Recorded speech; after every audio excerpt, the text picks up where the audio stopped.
the canon, as it's known, right, the biblical canon. Canon comes from a Greek word which means essentially a ruler, measuring stick, right?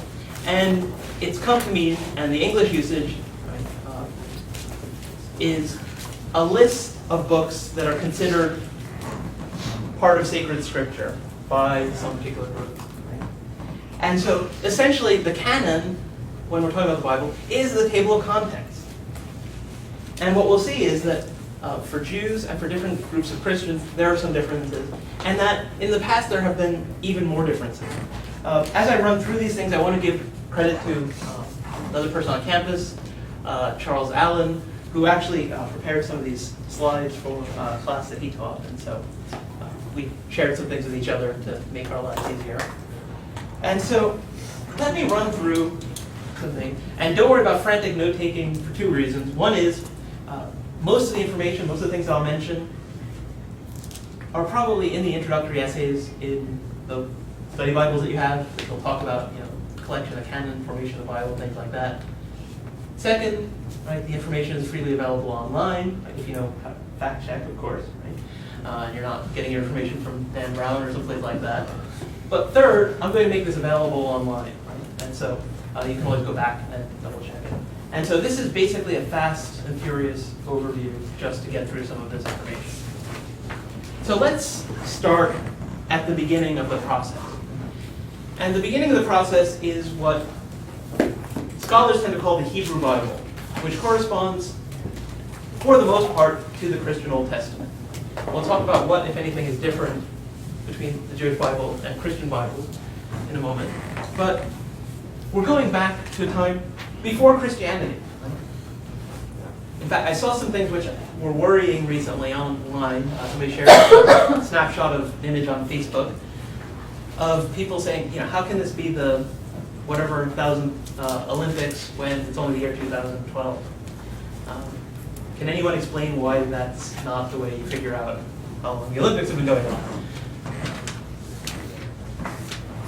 It's the 33rd Olympics of the modern era, is what they said, isn't it? So, the modern era is only as long as we've been calculating it. But history goes back before the year 1, and there's no year 0 in the calendar that we use. And the calendar that we use aims to start with the time of Jesus, right? That's why you have the traditional BC, before Christ, AD, Anno Domini, year of our Lord. It was calculated several centuries later, and it seems like the dates are off slightly. We'll talk more about that when we talk about the infancy stories. Herod the Great, fairly certain, died around 4 BC. Matthew's Gospel gives the impression that Jesus was born at least a couple of years before Herod the Great died, which would mean that Jesus was born 6 years before Christ, which is kind of a weird thing to say, right? But we use calculations BC, or some people use BCE and CE for the Common Era and Common Era. And if you don't like Jesus having been born before Christ, then you might prefer to use this one, right? It doesn't have anything to do with necessarily political correctness or those kinds of things. But our calendar comes along later, right? And there are years that go back more than 2012. Right? And if we're talking about the books of the Hebrew Bible, we're going back before Christianity. Right? And so you can look and look and look in these pages, but it's not going to be stories about Jesus and his disciples. Why? Because these things come from before that time. Right? And so roughly between 1000 BCE or BC, and sometime not long before the rise of Christianity, you have the composition of the books that become part of the Old Testament. I give that wide range because there's scholarly disagreement about some of them. And it also depends whether you're talking about the books in the form in which we now have them, or sources which may have been used by them. Right? These texts refer to sources that were used by them and that already existed. And so these are the books of what are known in Judaism as the Tanak. And that's just an acronym for the Torah, right, which is the Pentateuch, first 5 books of the Bible, books of Moses, as some people call them, the Nevi'im, which is the prophets, and the Ketuvim, which is the writings. And so the Jewish Bible has that threefold layout to it, or that threefold division to it. And what we'll see is that it doesn't exactly correspond to the way Christians group those same books for their parts in their Bible. An important point to note is that we also have a history of translation of these texts. And sometime, a couple of centuries before the rise of Christianity, it was the era of Hellenism, right? Greek culture and language were dominating in this region. And so a translation was made, first of the Torah and eventually of other works. And what we'll find is that some books were composed during this period in Greek, and others were translated into Greek, and were used by Greek-speaking Jews, but which didn't become part of the Hebrew Bible. And that's the reason why we have books which are part of some Christian Bibles, but are not part of the Jewish Bible. And those books are sometimes referred to as the Apocrypha. We'll say more about them both today and on later occasions when we encounter some of those books. The first century Christians, right, once Christianity spreads beyond places like Judea and Galilee, spreads into the Greek-speaking world, all of our early Christian literature that's in the New Testament written in Greek, right, Greek is the dominant language used by the early Christians, and so guess which version of the Jewish scriptures they tended to use? Greek translation. And so it's not surprising that for Christians, some of those works that were only in Greek but weren't in Hebrew, or weren't used by Jews, ended up as part of the canon. Sometime during the first century, so sometime after the rise of Christianity, the rabbis gather together and have some debates. They're still debating some of the works. Right? Esther was a particular point of contention. Doesn't mention God, at least explicitly. Does that belong in the Bible or not? There are discussions about it. Ecclesiastes, right, which has this sort of skeptical viewpoint. We'll look at that one as well.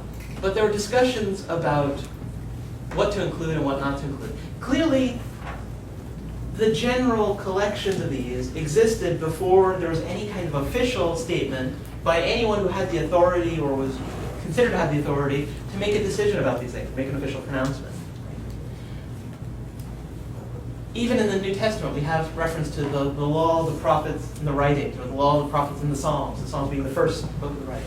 Clearly, the threefold collections, right, or those three collections of writings, were in use earlier, but there were disagreements around the edge of that. And so what we're going to see is, and this is something I think I warned you is coming, it's not either that one group says, okay, we're going to pick some works. We've got thousands and we're going to pick these. It's not that it was a complete free-for-all. It's that within a particular tradition, in this case Judaism, over time, certain works came to be accepted as authoritative. Certain works were widely read. And eventually, when it comes time to it, there were some things that pretty much everybody within Judaism would have agreed on. Right? In fact, in the New Testament, we read about disagreements among Jews and different Jewish groups, sects, parties, whatever you want to call them, and that some accepted only the Pentateuch, right, the Torah, and didn't accept the other writings as equally authoritative. Right? There was a core that pretty much everybody agreed on using by that stage. There were other writings which most people agreed on, and there were some about which there was still some debate. And we're going to find that pattern time and time again when it comes to the development of the collections of literature that are in the Bible. So here, getting into the Christian Old Testament,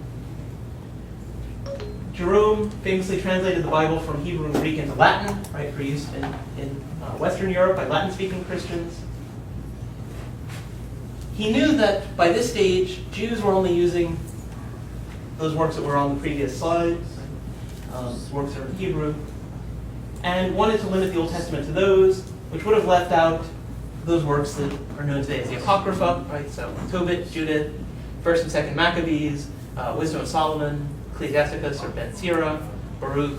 And in the Septuagint, in the Greek translation, there are also some additions to some books, right? So there are some extra stories or extra material in Daniel and Esther in Greek.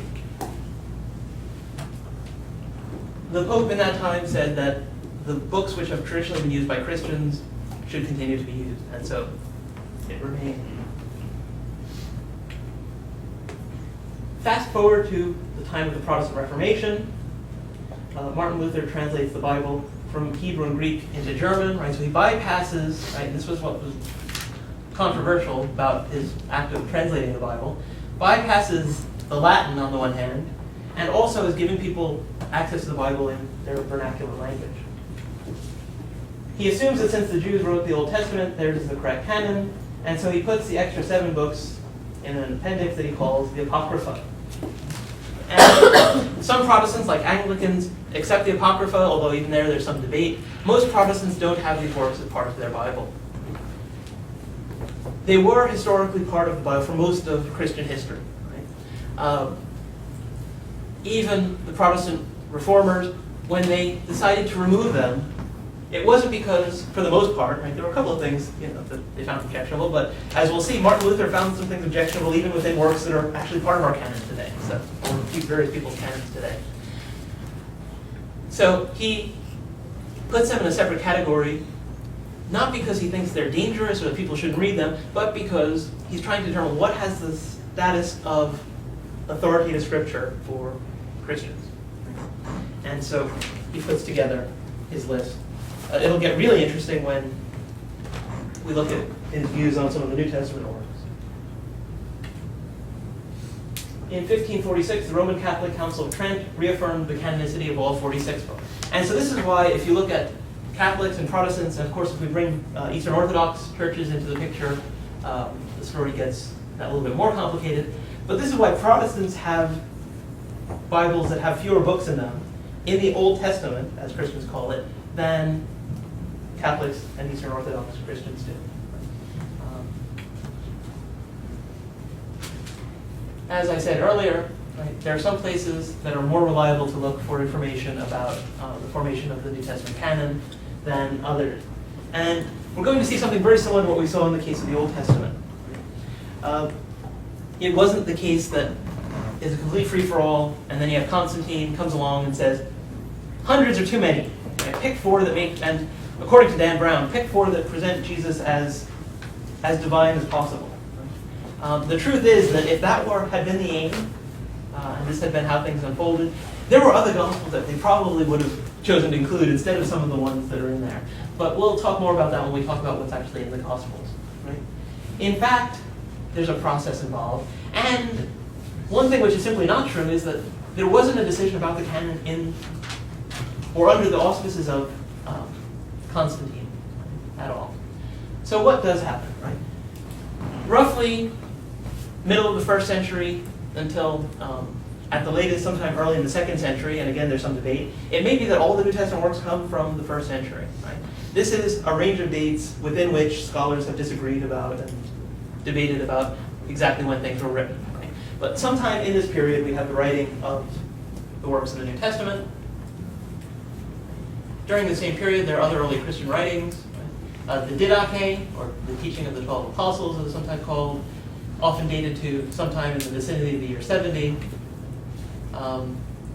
First letter of Clement, dated to the very late 1st century. Epistle of Barnabas, letters of Ignatius of Antioch, Shepherd of Hermas. How many of you have heard of any of these? Just out of curiosity. See what happens if you don't get included in the canon? Right? You get completely lost from people's attention. If you're trying to study just the books that become canonical, then these would be ones that you might ignore. If you're interested in the phenomenon of early Christianity and everything we can know about it from a variety of sources, then these are works that we'd want to take a look at. There are places where you can find them online. Things that are 100 or more years old very often are not under copyright. Things that are more than 1,000 years old as a rule are not, but sometimes the translation is. But there are translations which are in the public domain, and you can often find these online. A good site for that, if you're curious, is earlychristianwritings.com. Also has things like the Gnostic Gospels and other stuff, as well as a range of dates when various people have suggested they might have been written. So clearly we're going to have some kind of selection process going on, because it's not simply that things that were written in a certain period were accepted and others were not. A key person in sparking discussion of the need for a clear list of what is scripture and what isn't is the appearance of a figure named Marcion.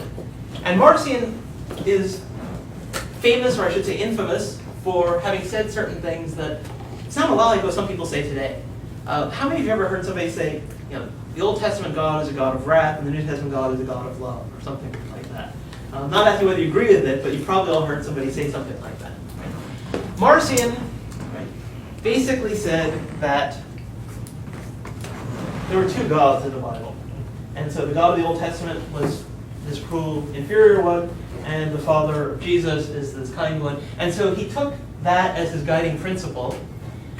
And so he basically threw out the Jewish scripture and said that's not ours.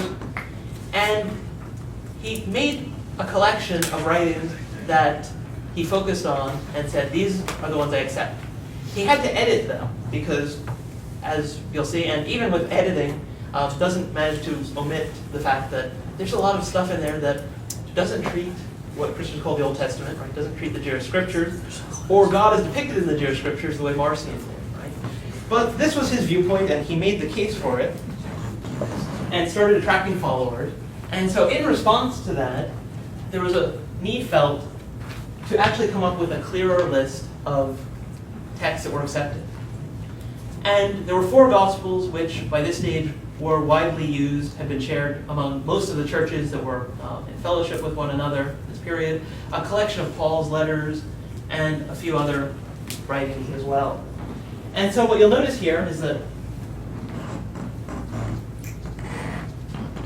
less than 100 years after probably the latest of the New Testament writings were composed, we have a list put together by somebody who is part of what eventually develops into orthodoxy with a small o, right? So mainstream Christianity that feeds into later Eastern Orthodoxy and Roman Catholicism and Protestantism.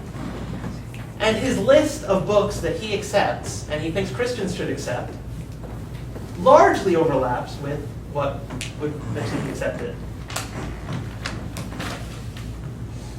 You'll notice some differences, right? So there's no 2 Peter, there's no 2nd and 3rd John, right? And which is the one that's not in any of your Bibles, I'm fairly confident today.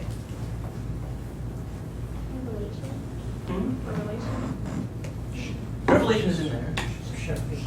Shepherd of Hermas, that's the one. Was a popular writing in early Christianity, was regarded as a sacred text by some early Christians who are considered completely orthodox, right, from the perspective of hindsight. Doesn't make the cut. We can talk about why. So here we see a core and a periphery. Right? And we can see this as well. Right? There's debate about when the Moratorian Canon was composed. Some dated to around 200, so not long after Irenaeus puts together his famous list. And although we're missing some texts from there, and so it's hard to be absolutely certain, it has, again, a core that's also the core of what's today known as the New Testament, but it's missing some of those works, right? And includes, in this case, the Apocalypse of Peter, which was another work that was popular in early Christianity. So are you starting to see a pattern here? There's some things, right? Those 4 Gospels were so widely used that most Christians were accepting them by this stage. Right? There's a core of Paul's letter, and there's some debate about the periphery, exactly which ones. So not everything is completely debatable from the perspective of most Christians in this period, nor is everything clear-cut yet. Right? There's a process. In the early 300s, Eusebius of Caesarea classified books of the New Testament and had several categories: recognized, disputed, spurious, and heretical. So recognized 4 Gospels, Acts, Paul's letters, 1 John, 1 Peter, and if it really seems right, Revelation. Right? Revelation was really seriously debated throughout its history, and we'll see that. I'll say more about that. There are some that were disputed. There's some that he considered spurious, and he said if it seems right, Revelation. So clearly he's hedging his bets on that one. And then there are others which he considered heretical. And that's worth noting as well. Right? There are works which were not included in the New Testament because they were felt to not be by who they claim to be written by, but were not felt to be at odds with the teaching of the early church or anything like that. There are others which those who were starting to be concerned about correct teaching were viewed as heretical. The first time we have a list made of books of the New Testament that corresponds exactly to what we find in New Testaments today is in the year 367, and that's Athanasius. It was from his activity at the Council of Nicaea. But it was not decided at the Council of Nicaea that this was the canon. But maybe that's why some people get confused about this, right? In connection with this figure, we have the first list that corresponds with the one used today. Revelation is that odd one, huh? So throughout the 5th, 6th, 7th centuries, CE or AD, some Eastern churches accept Revelation as canonical, others do not. As a result of Revelation being disputed for such a long time, it's the only work in the New Testament that's not part of the Orthodox liturgy. And so what we see here is that ultimately, it's Christians using these texts that determines whether they end up part of collections that those churches use or not. At this moment in history, just before the Protestant Reformation, right, you have a council recognizing the 27 books that are part today. In 1536, Luther makes his translation. He changes the order because James, right, faith without works is dead. That wasn't Luther's thing. In fact, he was emphasizing it. By faith, you are saved apart from works. Revelation, right? There were reasons why he wasn't entirely sure about Revelation. Most Protestants don't side with Luther on this and end up with all these works still in their canons. Here's a question which I'm going to close with, okay? And we're not going to try and answer this time because there isn't time. But here's what I'd like us to start with next time. So you can take this away, think about it over the weekend, and come back and we'll start off talking about this in small groups. Right? Imagine that a genuine but previously unknown letter by Paul were to be found. And so, I don't know, they also found a relic of Paul's fingers and the fingerprints on the manuscript. I don't know. It would be very hard to prove that this is an authentic letter of Paul. But let's say that there's a work which, for whatever reason, scholars are convinced that this is in fact one of Paul's letters that we didn't previously have. And we have reference in the New Testament to Paul writing things that we don't have. Right? Having written before what we know as 1 Corinthians to the Corinthian church. Right? A letter to the Laodiceans, which we don't have. Right? If a letter were to be found, and it was considered that it's pretty certain this comes from Paul, right? As certain as any other work in the New Testament, would you say it should be added to the New Testament? Why or why not?